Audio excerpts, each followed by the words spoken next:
Good morning from the Nature Company. Today we're going to be going over one of the fads that's going all over TikTok.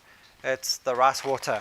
We're going to see whether there are actually any real benefits to it and what they're going to do for your orchid. All the research so far done has been on houseplants and what it does for the soil.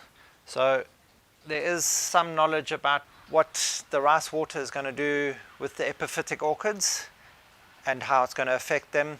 We know there's a lot of starch that comes out of the rice water, and with some of these epiphytic orchids, especially the ones with the CAM pathway of metabolism, which is generally your Phalaenopsis and a lot of the Cattleyas, especially the thicker rooted orchids, they are able to absorb the starch directly.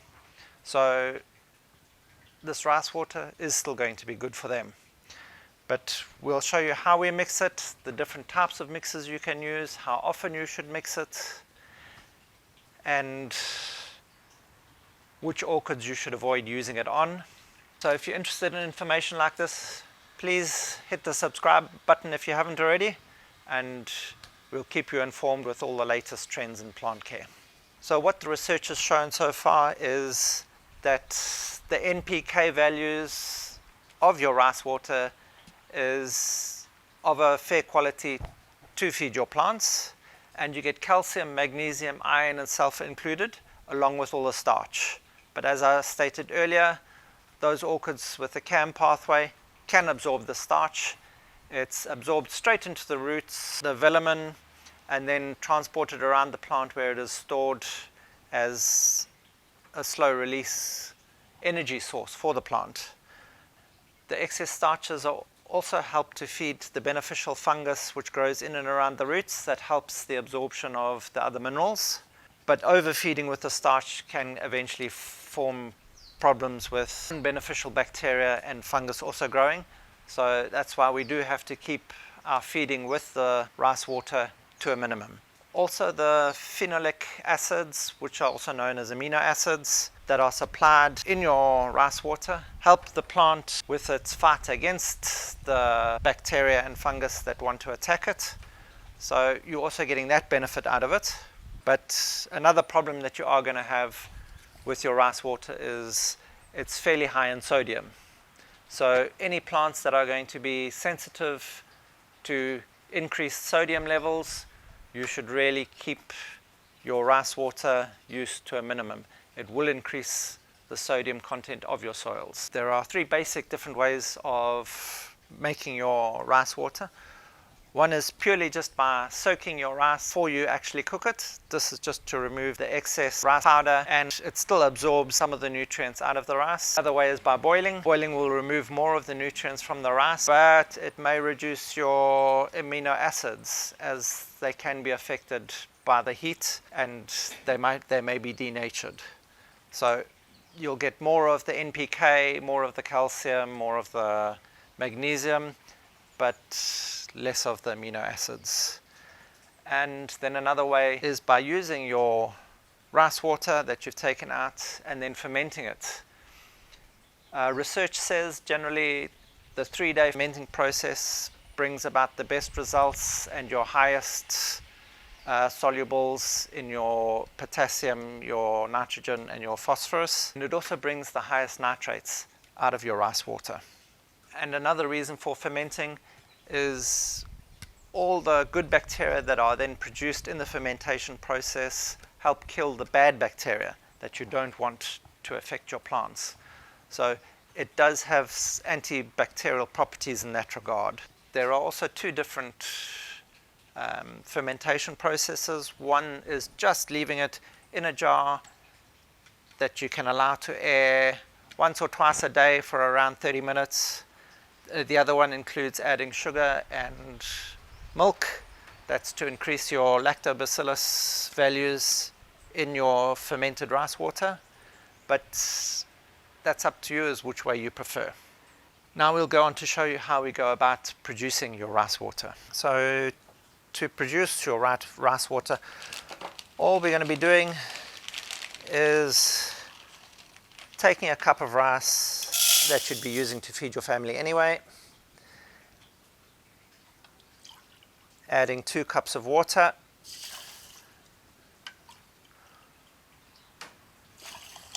So all this is doing is it's cleaning your rice. This is what you're going to be doing before you actually boil your rice anyway. We'll just let this stand for about half an hour so it cleans the rice nicely, and then your rice will be ready to boil for eating. And then we'll just remove the rice water, and instead of throwing it down the sink, we'll be using it to feed our plants. So here's a pre-prepared one, and all we're basically going to be doing is pouring our rice water out, just using a sieve so that we don't get all the rice granules into our rice water.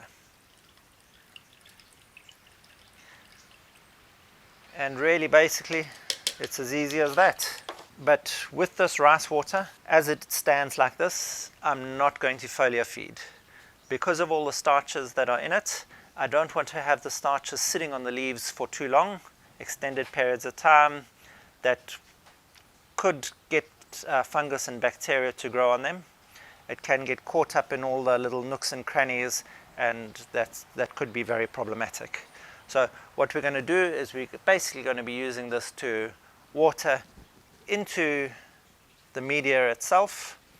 Here there is already the mycorrhiza and the fungus with all the good bacteria that are going to be using that starch up. They are then able to transform any of those nutrients into forms that the plant then itself can absorb.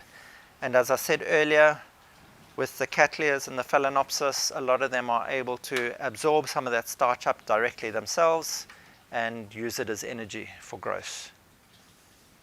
So with all this extra energy, you can see they're able to produce lots of flower spikes.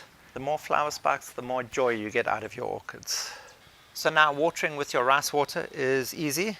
If you've gone to the effort of the fermentation process, remember that's a lot more powerful than the plain rice water, and that you should dilute.